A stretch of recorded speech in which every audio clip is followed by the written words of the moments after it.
So, yesterday we talked about sort of the basics of, hi, I don't know if you were here yesterday, I'm Amy. No, I'm not here. We talked about sort of the basics of grant writing, of manuscript writing, and the essentials of grant writing are not wholly different other than the fact that there is a really formulaic way, and we're going to focus today on NIH grants, that the NIH wants particular information in particular sections according to particular kind of protocols. But that said, there is a great deal of, I think, unnecessary mystery out there about how things are supposed to be organized and where they should be and how you format them. And so I hope that we'll demystify some of that today. Although we are NIH focused today, because that's kind of the paradigm that most funding agencies use, foundation grants are also going to be rather particular to their own foundation, but they essentially follow this kind of format that we're going to talk about today, in which there is a specific aims page, as you have been required to produce for the class, and then anywhere from 6 to 8 to 12 pages of the research strategy that in an NIH style grant has the 3 essential sections: the significance, the innovation, and then the approach, which is really your methodology, plus a bunch of other stuff thrown in there. So what we're going to do today is go through the, I call it the reverse engineering process, looking at the structure of the grant and then the review criteria that the NIH reviewers in study section are given to review your grant, so that you can then kind of backtrack into how you might want to set it up. However, a few details first. These are the numbers for 2016. So the budget was actually increased over what the president asked for. It was a total of a $32.3 billion budget. This represents an increase. The NIH budget had been essentially flat or negative for about a decade in real dollars. And the president really, and NIH is a congressionally funded agency like all the other US agencies. And so they have to make their case to Congress that what they do is worthy. And once the money comes, however, it is up to Dr. Collins, who's the director of NIH, and the heads of each of the 27 institutes and centers that make up the National Institutes of Health. So each of them is their own little fiefdom to vie for how much funding they're going to get. So I didn't bother with a slide about this. You can find this on the NIH website, which, although it is a little labyrinthine, all the information that I'm going to give you today is actually directly from the NIH website. National Cancer Institute by far gets sort of twice as much, pretty much, as anything else. And then things go down from there. NHLBI is kind of next in order. NIDIC does pretty well. NINDS is about 5th in line, but 3 times less than cancer gets. And it's not exactly related to what the either burden of disease is, or necessarily the impact on the number of people. It really has to do with lobbying to a great extent. So that's kind of an interesting thing to know, because you've probably seen in your own travails through the NIH, or what your mentors or PIs have told you, is that funding priorities change year to year and time to time. So at NINDS, which is one that I'm very intimately involved with my traumatic brain injury work, CTE is all the rage now, right? So chronic traumatic encephalopathy, which we still don't know what it is because, well, nobody's actually had enough samples and enough time to do the neuroimaging and get the pathology to really understand what it is, but they are funding the hell out of it. Traumatic brain injury, which is a far larger problem, got a reasonably big piece of the pie with our grant a couple of years ago, but that was one 11-center study that ate a lot of the pie, and so we are expected to produce like crazy in order to be funded again, even though we are going to be the first sort of longitudinal natural history study of traumatic brain injury, which is arguably a little bit more of a problem than CTE, but this is the way things go. This is a very, very political animal. Total new applications were 52,000. That's new applications, not the renewals and everything else. Total awarded was close to 10,000, and the success rate was 18.3%. Yeah. The 10,000 includes the reapplications or total new applications? No, I think that includes. That includes the new application. No, maybe not. I think it was 10,000 new. I think that was the 10,000 new. Yeah. No, that has to be the 10,000 new. That's how it becomes 18.3. And the 18.3 is the overall success rate. I have figures actually for NIAID, which we'll talk about in a little bit. You get a bump as a new investigator, and we'll talk about that a little bit too. But this is the overall success rate. And there's been a lot of controversy, which you've probably read about also, about whether or not, first of all, the difference between what's funded and what's in the next decile is insignificant in terms of the quality of the science. No one actually believes that there's a difference between the guy who got funded and the guy right next to that person.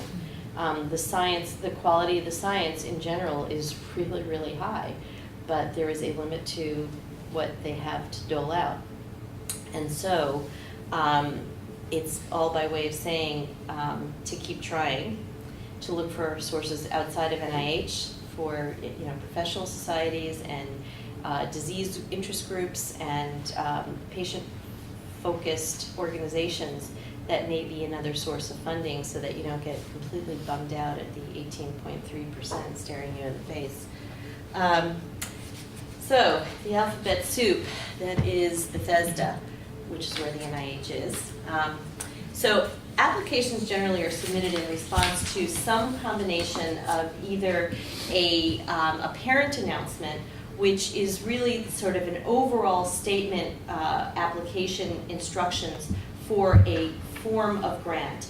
Sometimes, so the R grants, the K grants, the T grants all have what's called a parent announcement that describes which of the 27 institutes or centers use that form of funding mechanism, and then the general instructions about that mechanism, when your due dates are, how much you can apply for, all those kind of, who's eligible to apply, all that kind of stuff. And then there are program announcements, which are often specific to the particular institute or center, and a PAR, PAS, which means that it's a program announcement with a reserve, which means it is a very specific call for requests for proposals that aim for a very specific slice of the scientific pie, as opposed to investigator initiated. You come up with your own idea, you figure out which institute or center it is likely is going to be interested in that, and you apply under one of those general grant mechanisms like an R01. And then there are all these requests for applications, requests for proposals, contracts, where you can be under contract with NIH to do a particular project, but all by way of saying you need to educate yourself very carefully about the mechanism that you're applying for, what the constraints on that mechanism are, and what the instructions are for applying. So in general, the ones that I think you are most likely to be interested in are the R series grants, of which the R01 is the golden ticket, right? That's a 5-year renewable in excess of $500,000, and it is an independent investigator. That's sort of the mark of you being the PI. There are R21s, which is a mechanism that is a 3-year non-renewable that's only for investigative, truly experimental, novel, exploratory kinds of work. And what they say about the R21 mechanism is it's high risk, high reward. So you don't have to show preliminary results if you have them because you've done a really small pilot study and you have some really intriguing results. You're certainly encouraged to cite them, but it's not required that you have it. RO3s are an even smaller kind of exploratory pilot mechanism. And so I really would encourage you, again, you have all of the URLs here and in a resource section that's at the end of the slide set. It'll take you days to sort of nose around through the NIH website to kind of track your way through what the forms of grant mechanisms are, and then what the kinds of proposals are that the grant mechanisms provide for. And I really encourage you to educate yourself. It also gives you all the personnel in each of the institutes. So the institutes that you're most likely to be applying to, you'll see the program officers, you'll see the portfolios that those program officers take care of. And that is a really good way to educate yourself about who you need to be talking to, even in advance of writing the grant, to see whether that's of interest to that particular program officer and their portfolio. Often they will say, no, this isn't our deal, but we'll tell you about another program that we know of and send you someplace else. Although there are certainly cases of program officers who are non-responsive or just plain dumb, in general, our experience has been, through generations of faculty who I've supported, in general, we have found program officers to be pretty supportive, very knowledgeable about their institute, and very knowledgeable about the science. They're often PhDs at a minimum master's level educated people in the area of your interest. So have a look and see. The career development awards, which are probably also directly relevant to you guys, are there are awards for MDs, there are awards for postdocs. The Ks are the ones, the KL2 is the one that an institution gets, like while Cornell gets a certain amount of money through the CTSA program to fund K scholars here.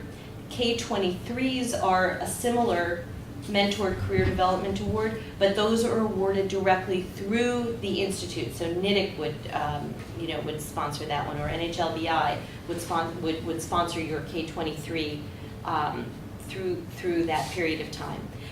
There are K99s, which is a postdoc pathway to independence, as it's called, award. So they are clinically based, they are bench based, they all have some translational component to it somewhere, but they really do range from T1 to T4. And so I, again, really would encourage you to review the mechanisms and understand where you fit in kind of the cosmology of grant mechanisms and structures. The research training and fellowships are the Ts that you often hear about. Weill Cornell has a number of T32s and there's TL2s. I mean, truly it's alphabet soup.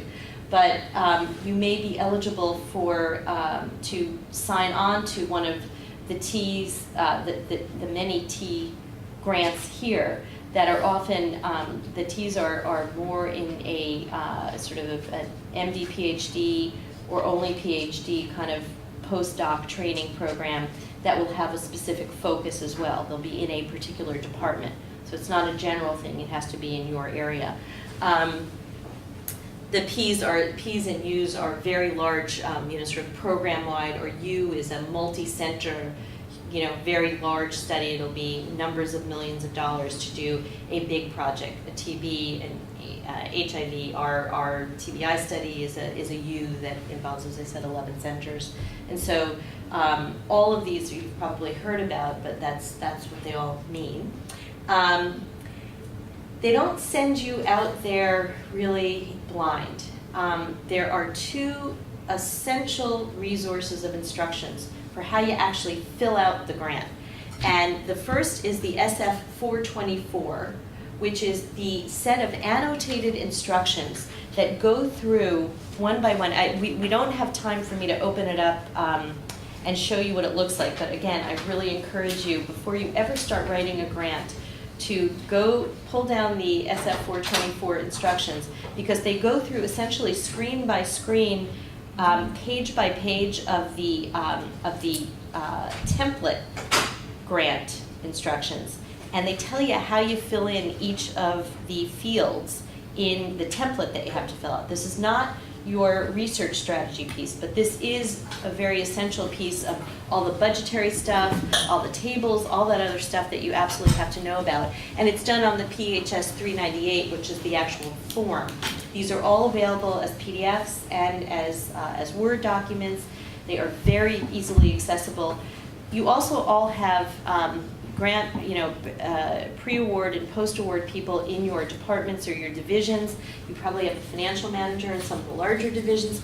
These are people who you make friends with very early. It's already too late. You should have done it when you were medical students, but for the medical students, it's not too late. These are people who you really want to make very good friends with, because they are the ones who really can help you with all of the nuts and bolts, not just the science, because the science, although it is the essential part of it and the piece that I am really qualified to help you with, all that other stuff you actually have to know about. A really fine biosketch, you have to have that. We're going to talk about that a little bit, but these are things that people can actually help you with. And as much as you can triage to somebody else to help with, even at an early stage, really does you a great service. So make friends with those people. In addition to the overall instructions, which are in the 424, there are sometimes agency-specific instructions and instructions that are particular to a particular request for applications. So again, before you put your hands on the keys to write, read the instructions. It is not exactly true that it's 98% of success is showing up, but in this case, I would say 70% of success is reading the instructions and really carefully following them. So do that. The final piece of true advice here is the Grant Application Writer's Workbook, which I'll bring tomorrow when I have individual sessions with a number of you. This is really the Bible. I mean, it is truly the Bible of grant writing. I am not the only one who says this. Everybody I know who's in the biz agrees with me. We have a number of copies in our CTSI that we loan out to our case scholars, for instance. I don't know whether you guys have them to loan or the library has them. Yeah, so this is the newest one just came out. I actually got it just before I left San Francisco. And it's $85, and it is the best $85 you will ever spend in your life. It is a spiral bound. It's not fancy. It's soft cover. It's a workbook, but it is the most cogent explanation. I labored in the wilderness without this for many, many years and came up with all of my little pearls of wisdom.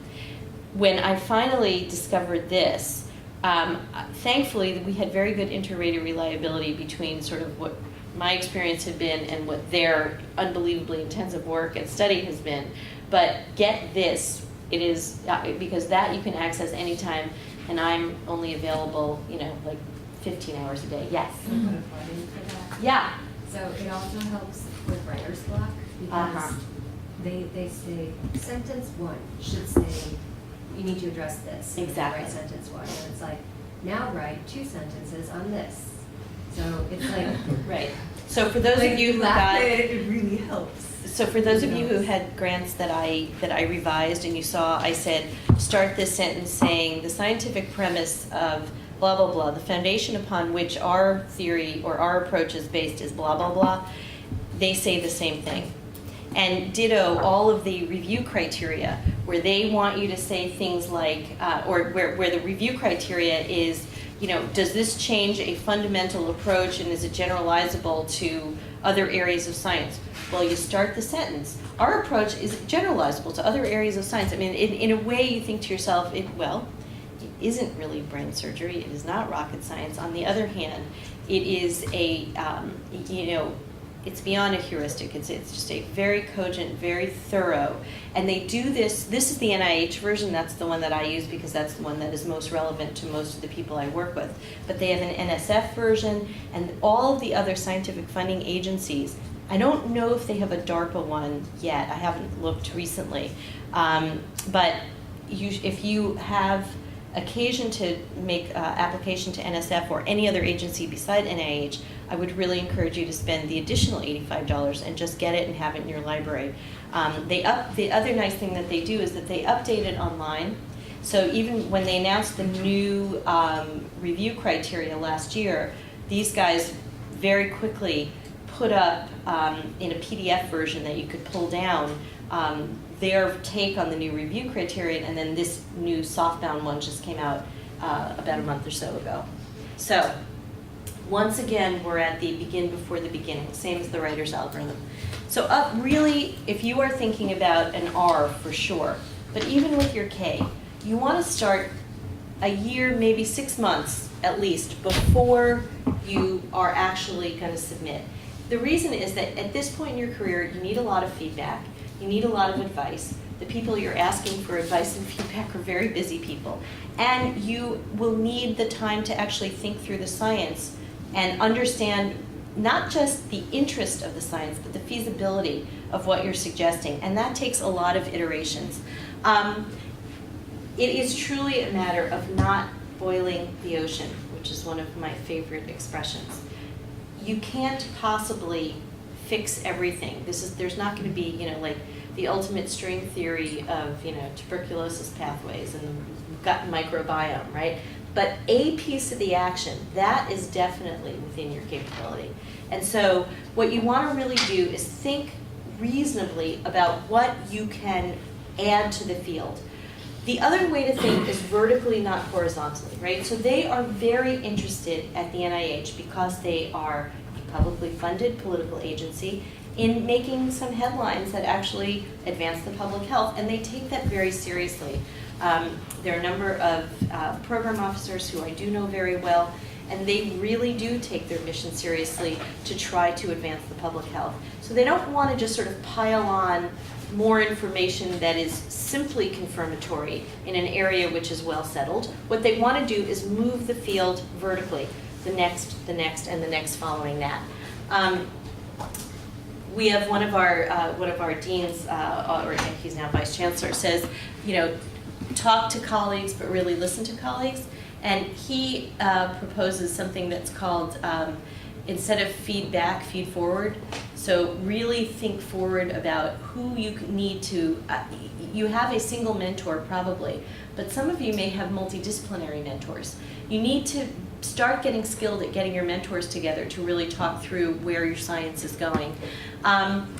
Get some preliminary data, and a good place to do that is some small institutional grants. So we at UCSF, we call them RAP grants. They're research accessibility programs, or I can't remember what the acronym stands for anymore. But they basically are very small, sometimes between $15,000 and $25,000, and they're just enough to do enough of a pilot study so that you have a little bit of preliminary research that you can write up, and you can then cite yourself. I mean, the best thing in the world is to cite yourself in the opening paragraphs of your grant, because that establishes your success, your feasibility, your knowledge in this area, which you are asking them to fund you to do some more stuff in.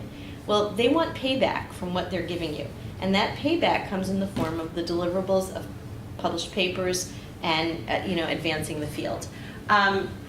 Make a work plan. Again, this is, before you put your hands substantively on the keys, you need a work plan that uses, again, your program officer and a review of the NIH reporter. Now, some of you who I met with yesterday, I've had an opportunity to show you the NIH reporter. Does anybody else not know the NIH reporter? And we'll talk about it in your individual sections.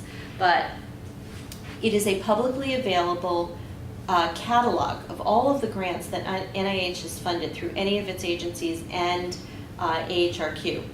And it has a template search field in which you can put the name of any PI.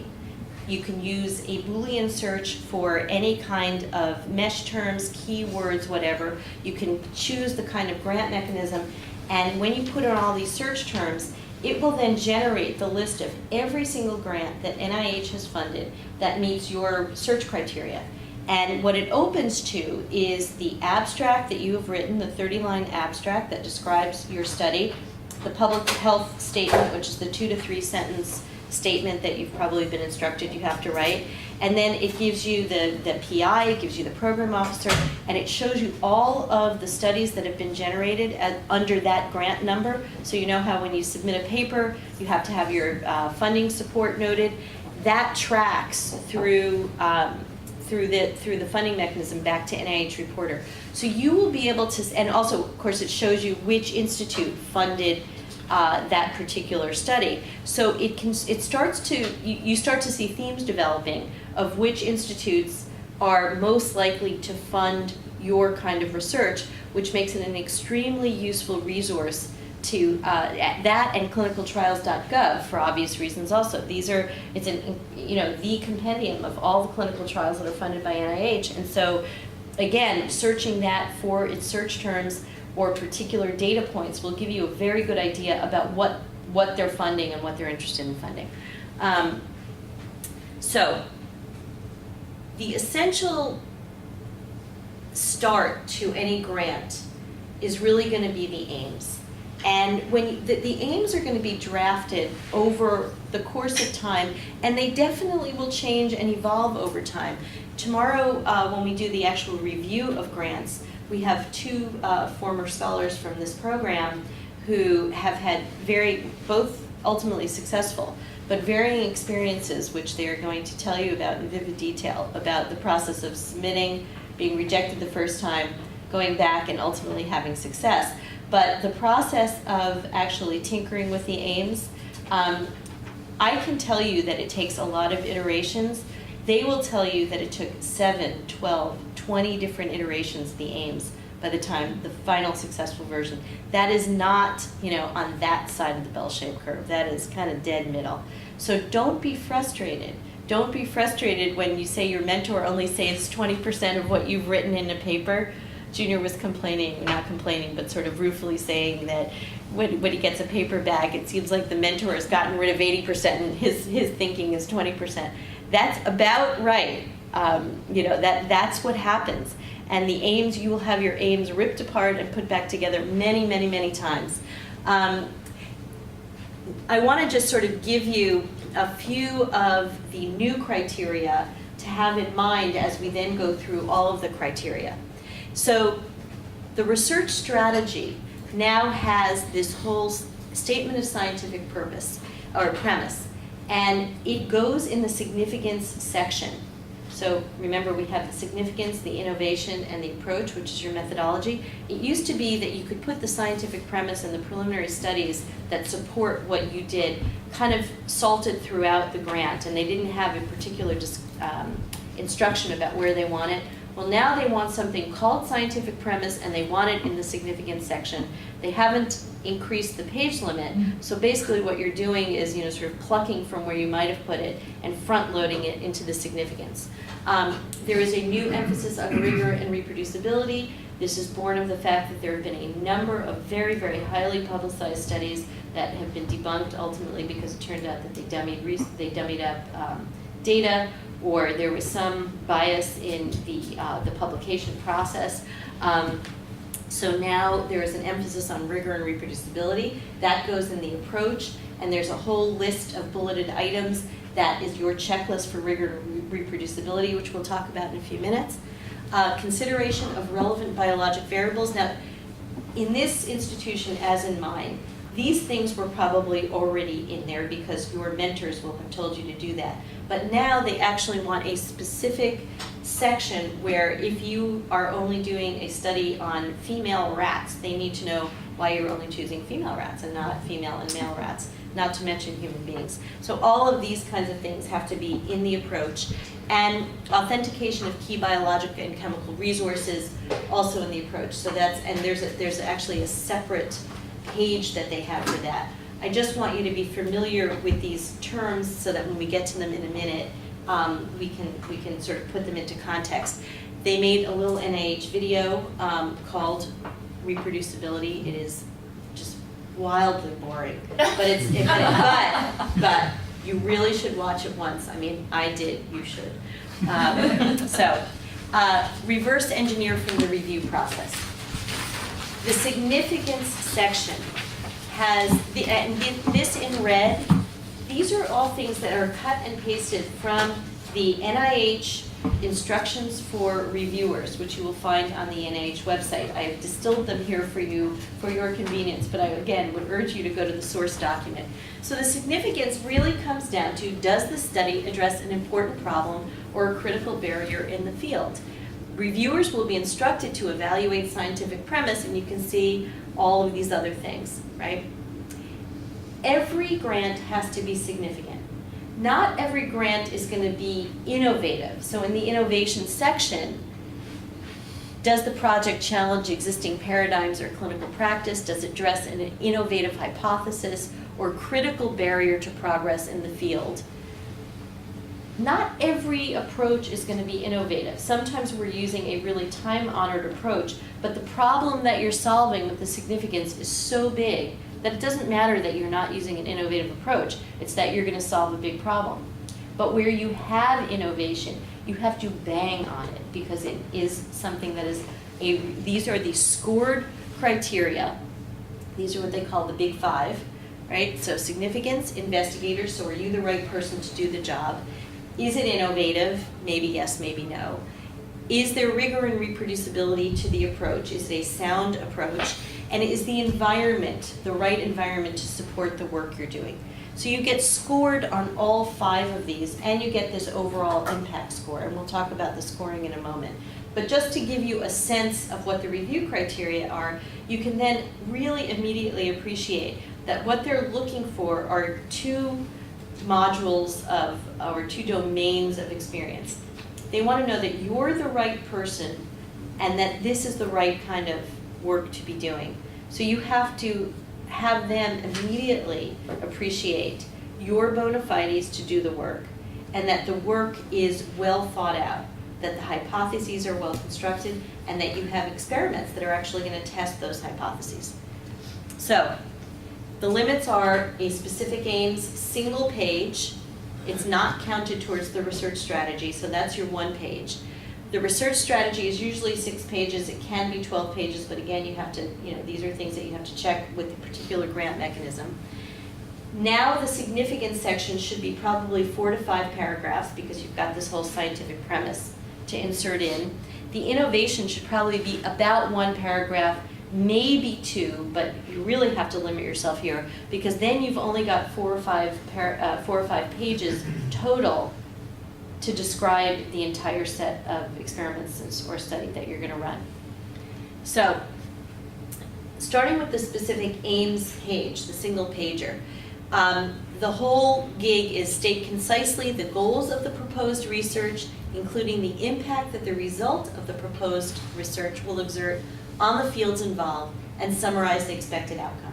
So when you got your revised grants back for me, you saw that I probably put in prompts in each of the sections, of which the final prompt is after the actual recitation of the aims, a closing paragraph, which is the expected outcomes, what you expect the outcomes of the research to yield. The opening statement is really what you're doing is, and I try to encourage people to visualize that if the specific aims page got separated from the rest of the grant entirely, the reviewers would still be able to track all the way through significance, innovation, some of the preliminary studies, your bona fides or your lab's bona fides as the best place to be doing this work, the set of aims themselves, and your expected outcome. So it's really, the entire process is starting with a really distilled version of the whole thing, moving ever, sort of redactive, expansive. So this is the most, sort of reductive version of the entire grant. And then you go to the significance where you take the first couple of paragraphs of what appears in your specific aims page and you get to expand that with the innovation. And then the aims themselves take up the 4 or 5 pages, including another statement of what you expect the outcome ultimately to be of this body of research and where you're heading with it. Does that clarify a little bit sort of what the overall structure needs to, yeah? Will you at some point address how specific aims and abstract differ? Yes, and I can actually do that quickly right now. The abstract is that 30 line, and they tell you it's 30 lines. They tell you it's 30 lines because when you open the Nih Reporter and you see what this actually looks like when it gets published, there's a field, and it's that long, and that takes up 30 lines. And you basically, my view of how you write the abstract is you take the first lines of the specific aims page, you take the aims themselves, and you take the expected outcome, and you squish it into 30 lines. So that is the public-facing piece of your grant. So it is just a really easy way when they have to do abstracts of this to Congress, when NIH reports to Congress, they use that and they use your public health relevance statement in their reports to Congress. So that's the way you sort of abstract out what you do. So you do it last after you're done with everything, and you cut and paste, and then you make it fit into 30 lines. So does that clarify? Yes. Yeah. Okay. The opening statement has a first sentence that really sort of describes what the epi is of the problem, or really, sort of packs the punch of what you're going to impact with this. The current state of the knowledge in another 2 to 4 sentences, a very judicious overview of the existing literature, and then very importantly, the gap in the knowledge. So this is where you're setting up your research question, what the gap in the knowledge is.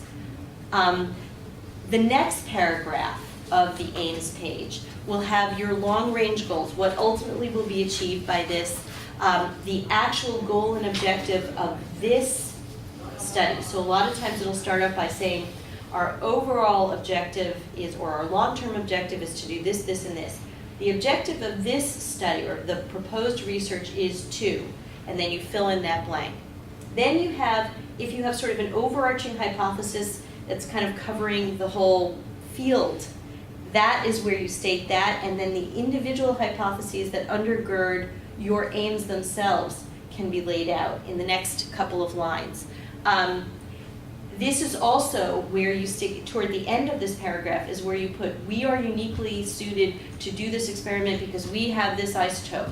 We have pioneered what is now the platinum standard for, this biomarker. We have the best characterized cohort of patients with this rare disease, and we've been following them for 6 years. In this hard to recruit population, we have managed to recruit a cohort of 200 patients. That's the sort of thing that you put at the end of that to, again, establish your bona fides.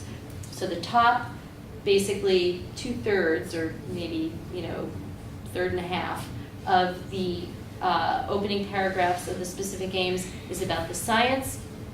That next little section is establishing your bona fides, and then the impact statement, and we're going to get to the actual layout of the aims in another minute, but that final impact statement is sort of going back to what the innovation is a little bit, or at least how I asked the question about innovation, which is, but for this science, what won't happen?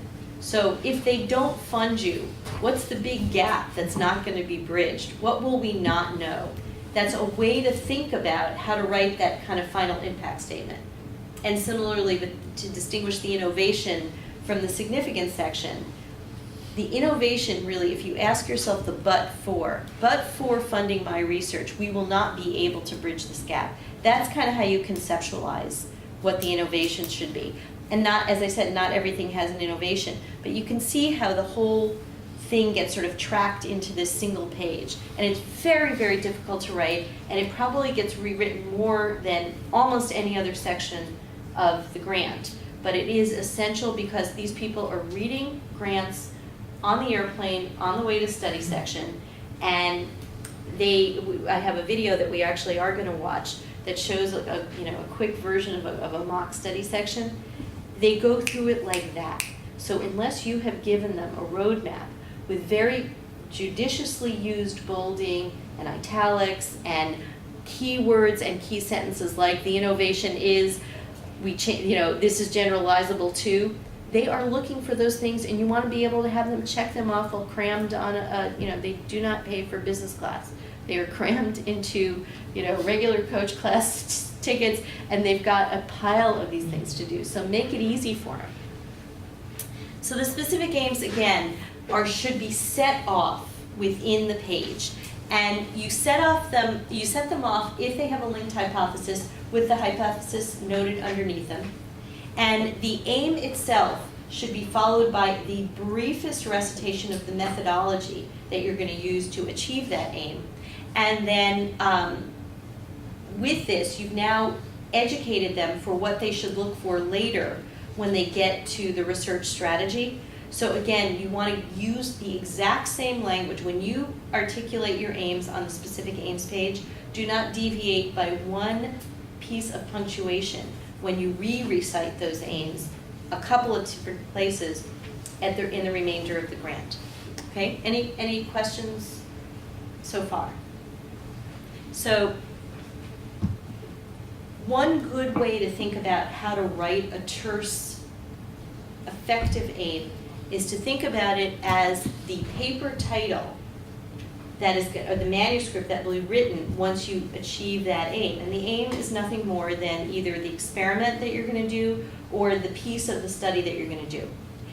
If you have multiple aims, and most grants will, and you have different kinds of aims that get at sort of different pieces of the scientific domains that you're interested in, often a good way to order them is the descriptive aim first, so the one where you're generally characterizing a particular population.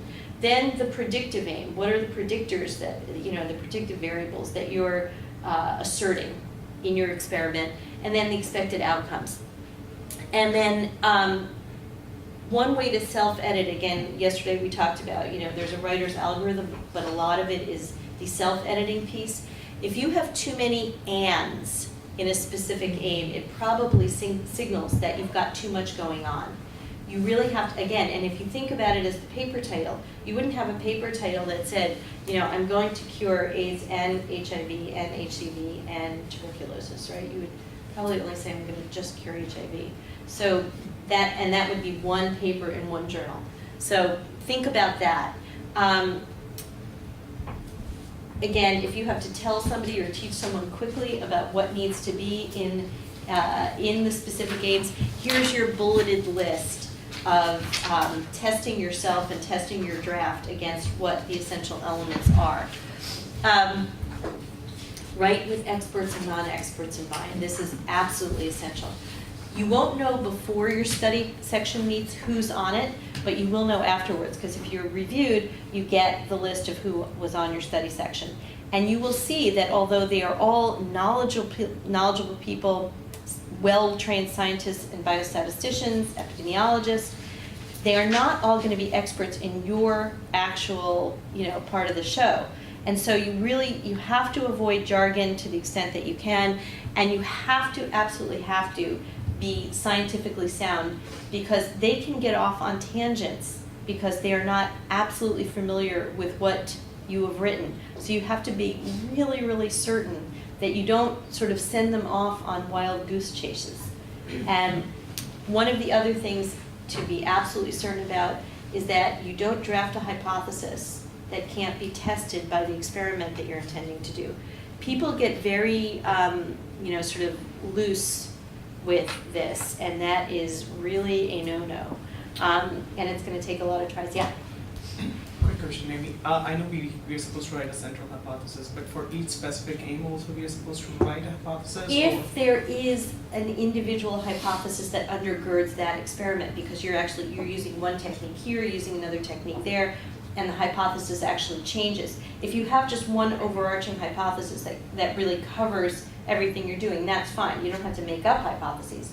But sometimes there actually are different hypotheses for different pieces, for different aims, in which case you can state them and show how you've tested them. So here is an example of a couple of linked aims. This was a draft of a study that one of my case spellers did a bunch of years ago. This is an intensivist who was doing a lot of work in acute lung injury.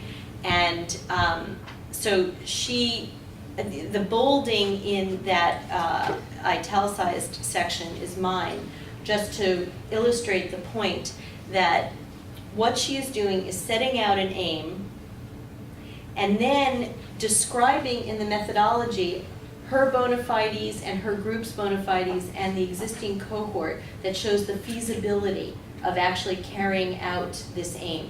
So again, she is emphasizing on this very first page her own ability to do this and the fact that it's feasible because they've got a cohort going, and the matched hypothesis.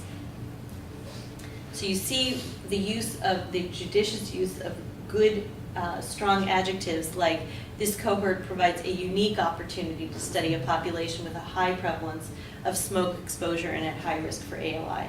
So the quick backstory about this study was that it's actually, I think, in the next, here we go. In this aim, which is the second one, you see how she links it to now the relationship between biomarkers of longer-term cigarette smoke exposure in a prospective cohort of mixed medical and surgical patients. So, okay, now I have to go backward just to, okay. So aim 1 was to prospectively determine the relationship between recent cigarette smoke and the development of ALI, and then to determine the relationship between biomarkers of longer term. So, so you can see how she's kind of linking them together. So this study, they were using biomarkers, it says novel biomarkers in urine, hair, and toenails that reflect longer term CSE, right? So this study, anybody who's done any research in smoking or smoking cessation or anything else, you know that self-report of smoking is so completely unreliable as to be useless entirely.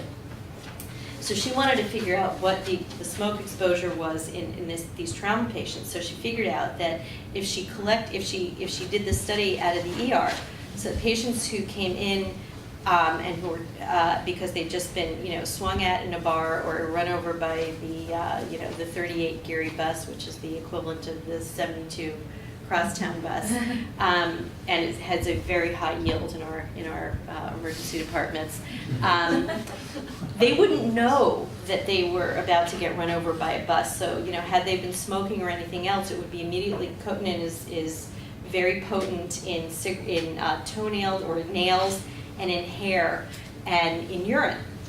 And so the idea here was that they would triage the patients and then enter them in the study, and the ER nurses were going to clip the toenails to get the biomarkers. Well, this worked for 2 days, and the nurses went absolutely crazy and said, man, we are not doing this. It's a great idea. The science is fabulous. We are not clipping the toenails of these people that just got scraped up off the street. So she had to then rely on, using biomarkers. She's still got the hair. They didn't mind clipping a little bit of hair. But the toenails, that was a bridge too far. But it was a great study, and she published a lot of papers out of it. But you can see how the hypothesis, each one gets matched to the specific aim. And just a little bit, it's 2 sentences of what is actually an incredibly complex study. She doesn't go into the assay platform. She doesn't go into all of that stuff. That's saved for the research strategy section in the approach. But here, she at least tells the reader what, sort of where she's going with it, right? And here's, yeah. Sorry, you highlighted these terms just for the presentation, or Yes. you actually highlighted? No. I've just done it for the presentation. The way I usually like to do it is actually with the aim bolded, or at least aim 1, the aim number bolded, the hypothesis in italics. I think the visual presentation is nicer, and it sort of sets apart because you've italicized the hypothesis up in the paragraph that immediately precedes. It's one of those aesthetic things. But there's no right, that is one of those things, there's no right or wrong way to do it. There's just a way that works for you or that your mentor likes, and so go with what looks right. But you need to set it off somehow.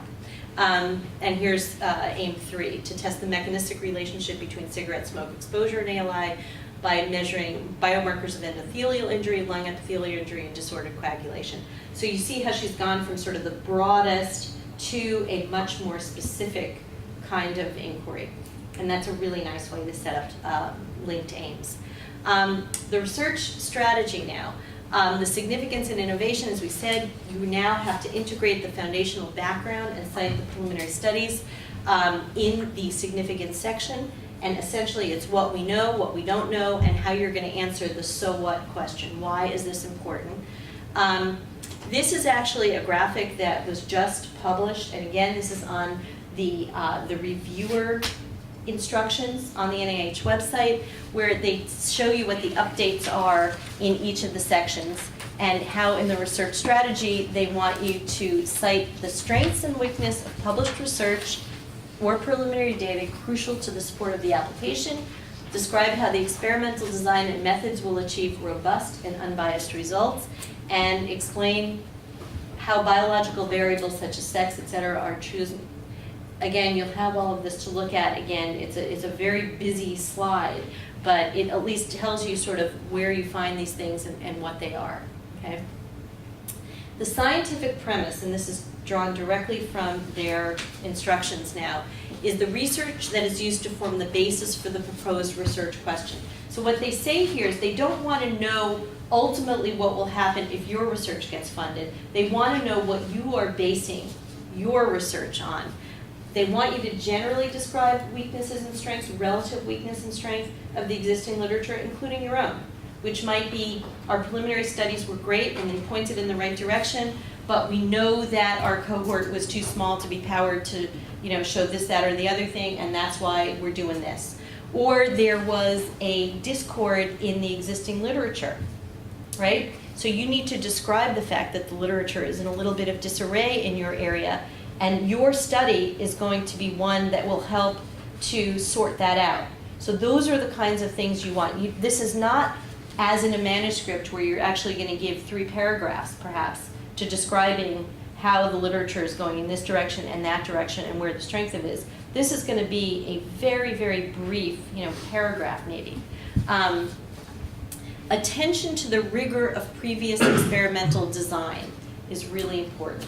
So where your study is better designed, you have to, and again, it could be that the people who you're knocking are actually on your study section, so you have to be a little bit careful with this, which is why the tone has to be very objective. We recognize that prior cohorts could not, include this or that. We've been able to do that. That's the way you put it, right? So here are, kind of a distillation of the review criteria for significance. And my whole visual way of approaching this is to color code them, stick them in the top of your significance section, write your significance section using each of these as a prompt, and then go through and color code with highlighter or different color font and figure out how many different places you actually said the study addressed an important problem, figure out the best articulation of that, and get rid of the other ones. This is how you will self-edit again. And also make sure you don't have to answer every single one of these questions. There's not going to be a technology and a treatment and a service and a preventive intervention for everyone. But choose the one that's relevant to yours and then write to that specific prompt. So again, significance of the problem overall, and then provide the epi or the breadth and depth of the problem, the scientific preface, label it. Use a heading, use a subheading, bold it, italicize it, do something that suggests to the reader that they can check it off right from there. And then in the significance of the expected contribution, be as NIH Institute specific as you can. They all have mission statements. Map back to how this is going to help them. They have to submit their mission statements to Congress. So you want to help them fill out their portfolio to that mission statement, all right? The innovation, again, you color code, and this is how my tip for this is respond to the prompt, but for my new approach, we would be unable to overcome whatever the current barrier is in the field, all right? And that's really how you distinguish the innovation, how you're going to really take the science elsewhere as opposed to solve the public health problem, which is what the significance is. Does that make sense to everybody and is a good way to clarify? But use the prompts, stick them in the top of the section, put yourself on a word diet. So So if you know that you really can only spend a paragraph or a paragraph and a half on innovation, put a line at the end of where the bottom of the screen is, and don't exceed it. When you're starting to exceed it, go back to the prompts, highlight again, and make sure that you're not repeating yourself or you're not omitting anything essential. Again, the fine points of innovation, use those prompt sentences. The innovation of our approach lies in its. We believe our new method will lead to, or is generalizable to. So, use what they come with. Now we get to the approach, which is really the methodology. Here again, you have an opportunity to expand on the specific aims themselves. A lot of times it'll start with a little bit of an overview with even a little bit more background. If you want to put a little bit more background in, that kind of, again, cites the reader into your domain. They should be numbered and formatted to the specific aims as they appear on the specific aims page. So in other words, exactly in that same order. The verbiage, the punctuation, everything should be exactly the same. And the issue here is when you change the aims, because you get feedback and the aims have been changed on the specific aims page, make sure you cut and paste back into this. Don't do it by memory. Don't do it by feel. Cut and paste. This is where cut and paste is your friend, so that you make sure that you propagate the aims identically throughout. This is where you actually do have to provide the description of the methods that you're going to use to run the experiment, a detailed but not repetitive discussion of the way results will be collected. So if you're using essentially the same methodology for each of the aims, you can describe it once and then describe the different analytic process you're going to bring to, that distinguishes aim 2 from aim 3. So if the cohort is all being collected the same way, the biomarkers are all being collected the same way, but you're doing different studies on them, just say it once. Again, expected outcomes, and then in addition, and these are 2 new pieces that are not already seen in the grant. You need the potential problems and alternative strategies paragraph, which are things like you fail to enroll enough patients to power your analysis as planned. You lose a cell line. Your knockout mouse, all of them die of the same horrible virus. Who knows what? These are the kinds of things where they want to know that you have the ability to make a mid-course correction that is not going to crater the entire grant. And then finally, a project sequence or a timetable, so a little graphic, and I have an example of that actually shows what you're going to achieve over, usually it's done by quarters, sometimes by half years, over the life of the grant, what you're going to achieve at certain points. So, what does scientific rigor mean? And this is, again, the new criteria. Strict application of the scientific method to ensure robust and unbiased experimental design. Full transparency in reporting experimental details so that others may reproduce and extend. Here are the elements of scientific rigor. So when you are writing it, you want to make sure that any and all of these bullet points that are relevant to your study are included in there. So inclusion and exclusion criteria. It all seems so obvious, but the fact that they felt compelled to actually include this now as a review criteria suggests that a lot of people weren't doing it. I think you were at zero risk in this place with the kind of mentoring you'll have gotten of failing to do this, but just in case, here's your bulleted checklist to go back to. It's not a mystery, here it is, right? And what do they mean by robust and unbiased? So, obtained using methods designed to avoid bias that can be reproduced under well-controlled and reported conditions. So things that they include are defining terminology in advance, using independent blinded assessors, all those kinds of things, right? The description of new methodologies, its premises, and the superiority to existing ones.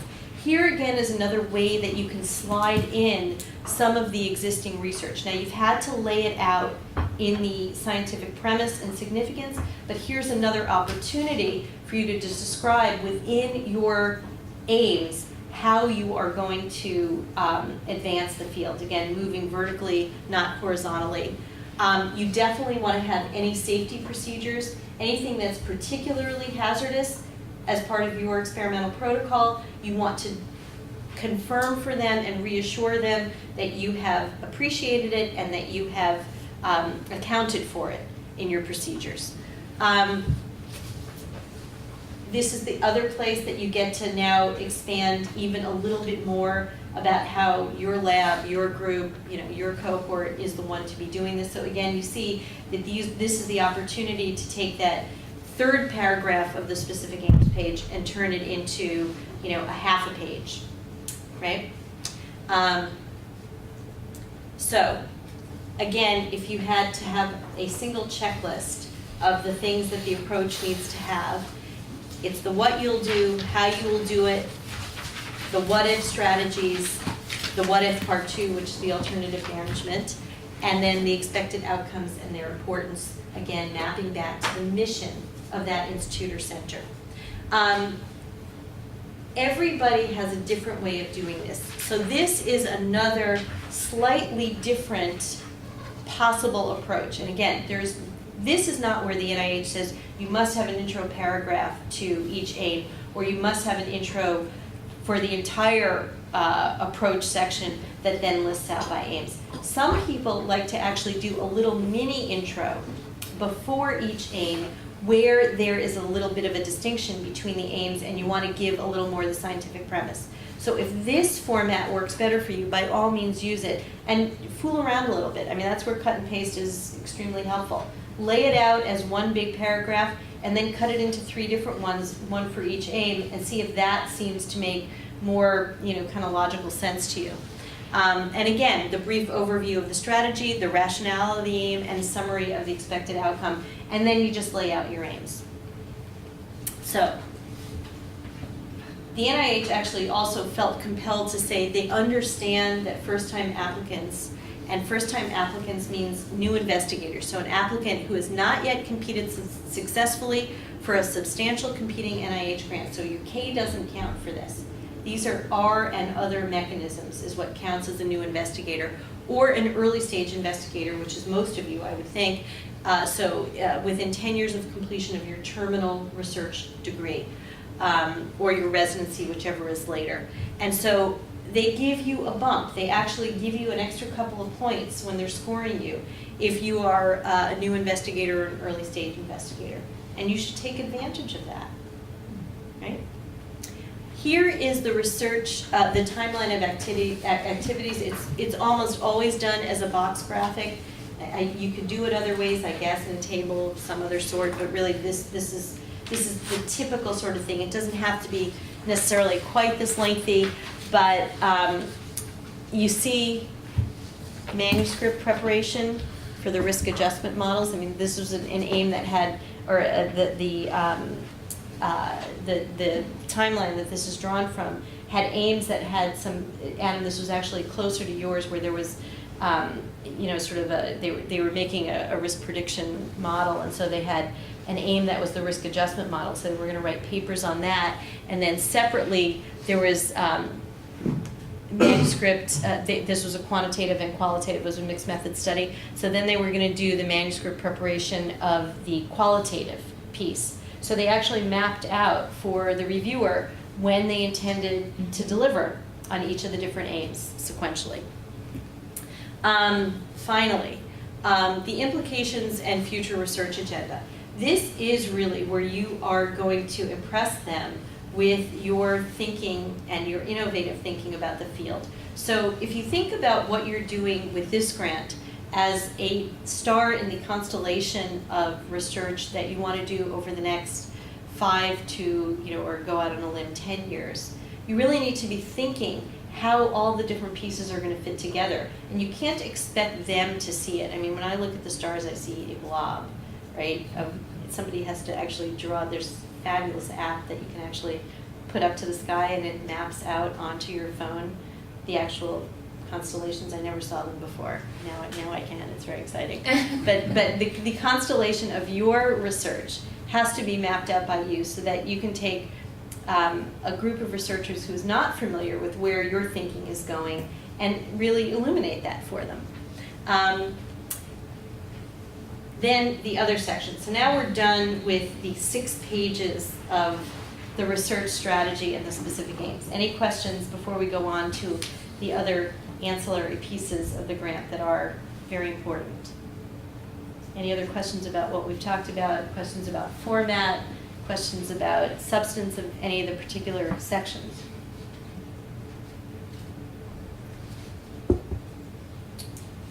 All right, so the Biosketch.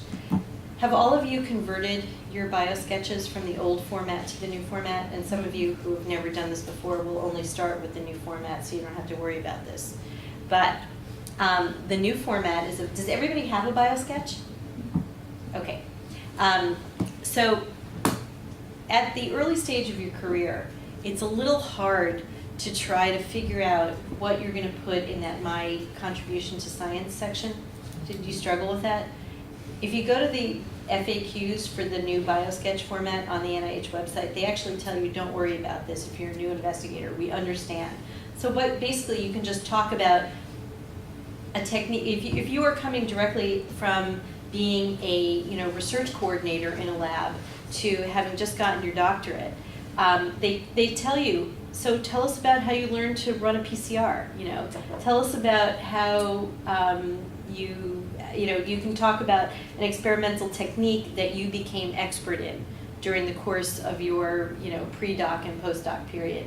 So they don't expect you to say that you had some enormous contribution to science, but they do expect you to say something about what you're bringing to the field as a young investigator. So you don't need to panic about it, but you do need to come up with something. The personal statement is the place that is going to change with every new grant that you apply for, because the personal statement section actually is targeted to the role you're going to play in whatever grant it is. So if you're the PI, you describe your leadership capabilities, your ability to do this, even if it's the first time you've done it, why you've shown leadership capability before. If you're a co-PI on a project, you describe what it is, the expertise that you are being brought in for. So this is going to be revised each time you resubmit a grant or each time you submit a grant. And this is the place also where if you have had mentorship issues, where you've had family issues, where you've had to stop out from work for some period of time for whatever reason, you can actually provide a little bit of an explanation, and that's where they're looking for that. If there's a gap in your resume, that's where they're going to find the explanation for it. So the personal statement, you can describe up to 5 contributions that you've made, and then you list the highest level, 4 to 5, of the peer-reviewed publications, not things that are in press, actually. You have to have things that are published in this section. But now it used to be that you could only have 15 publications period in your Biosketch. Now they have a link to everything that is in the National Library of Science. And so you highlight the 4 to 5 citations for each of the 5 areas of contribution, up to 5 areas of contribution. Then you have this, what's called, well, we're calling it an abstract, but actually they call it the project summary or project narrative. This is the 30-line reviewer that's used when you see the NIH Reporter, what you use to catalog your grant. And you never use the proprietary or confidential information, an assay that you're using. You never put anything proprietary in this section because it is completely a public record. So it's 30 lines. You state the long-term objectives. You reference the relevance to the agency's mission, the concise description of the research or design methods, and you use plain or lay language for what the proposed research is going to do. And you don't put it in the first person. In other words, you would never say we will. You say something like the research will.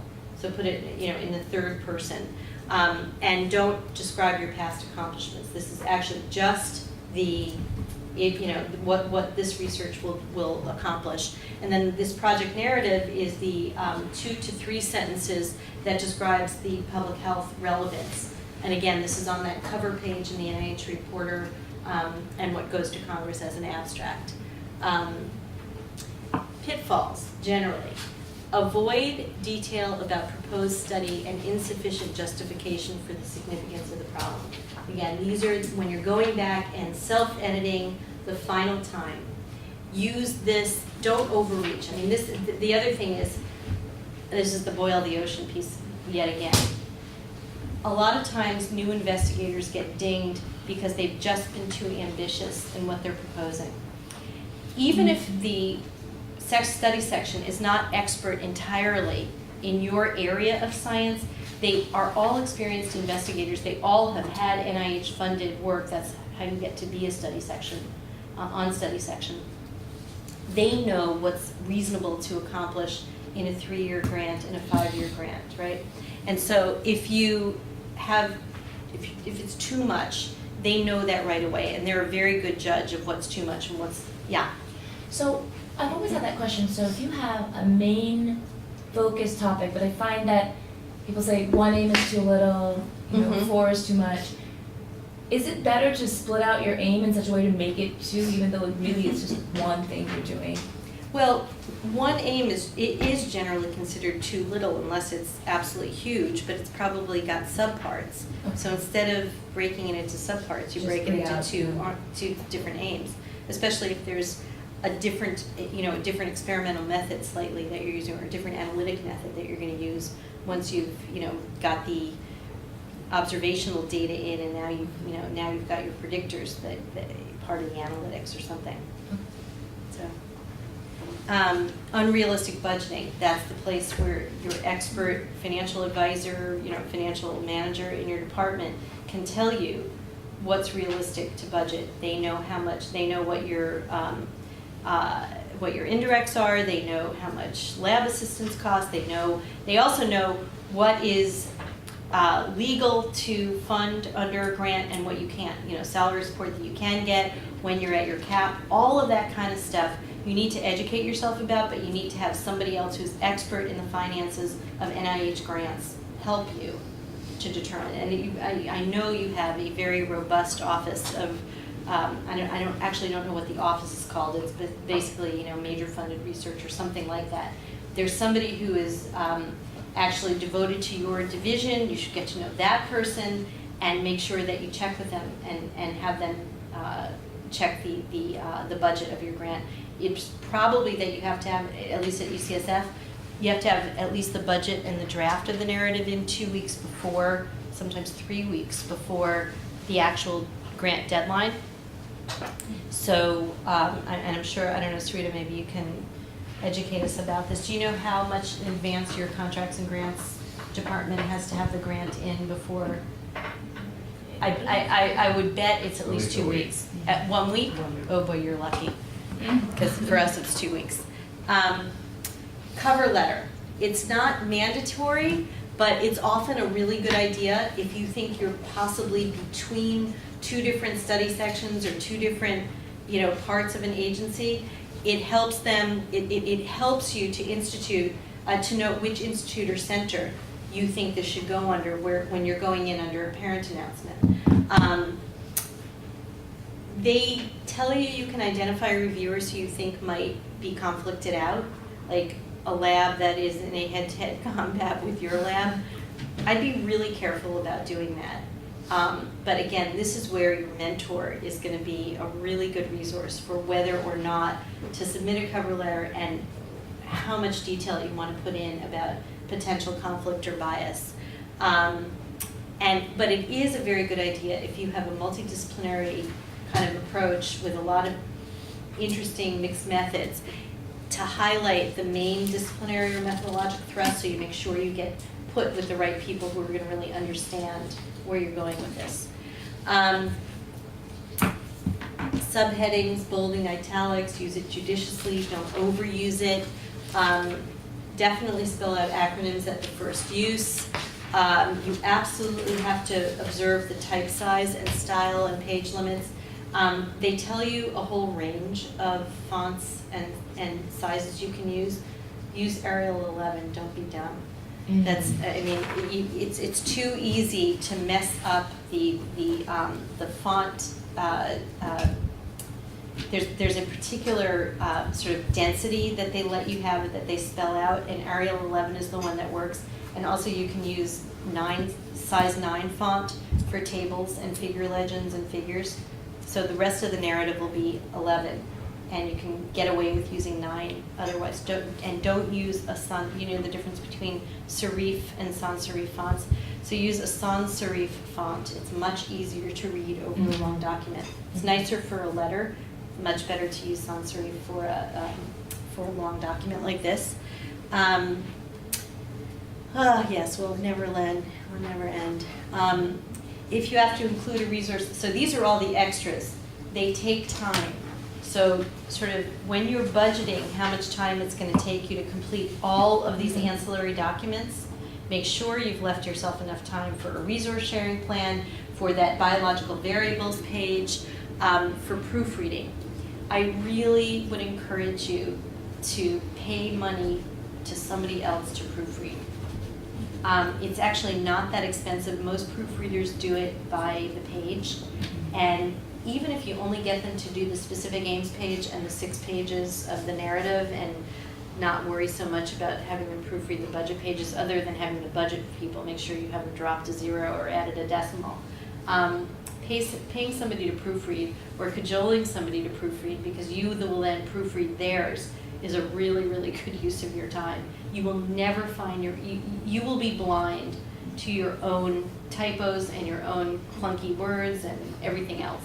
So when it's a really, really high stakes thing like a grant, this is, you know, my other theory of life is there are so many problems that you can't solve with money. The ones that you can solve with money, you throw money at. So that, you know, this goes to like proofreading, extra babysitting, you know, paying somebody once every 2 months to come clean your house when you can't stand it anymore. Those are all problems that can be solved with money, and you just deploy the resources to it. Use terms and references consistently.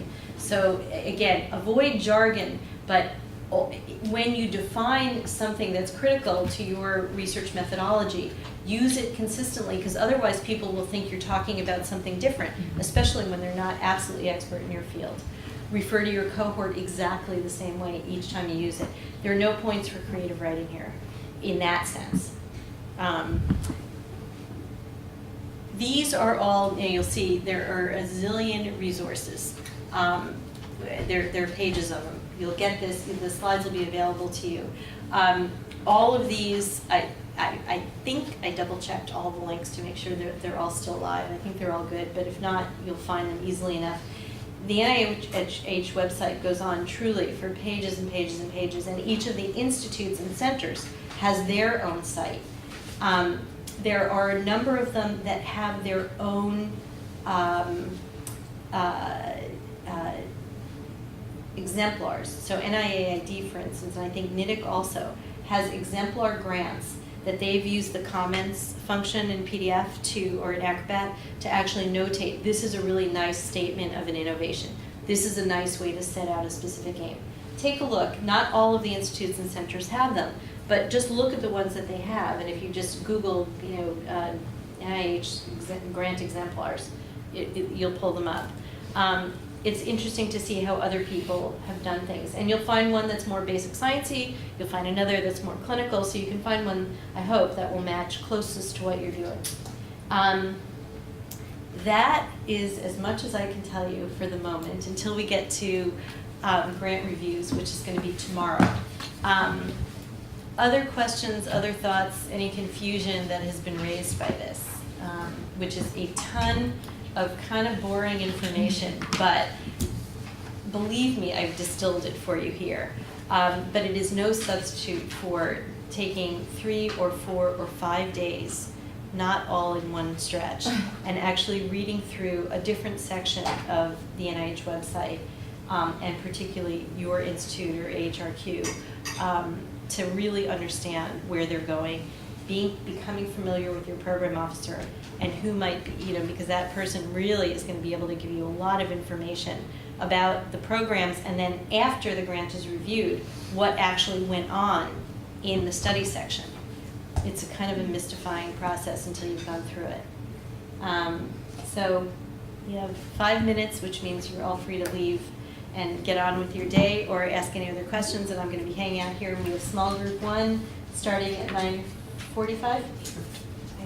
9:50. Oh, okay, good. All right, excellent.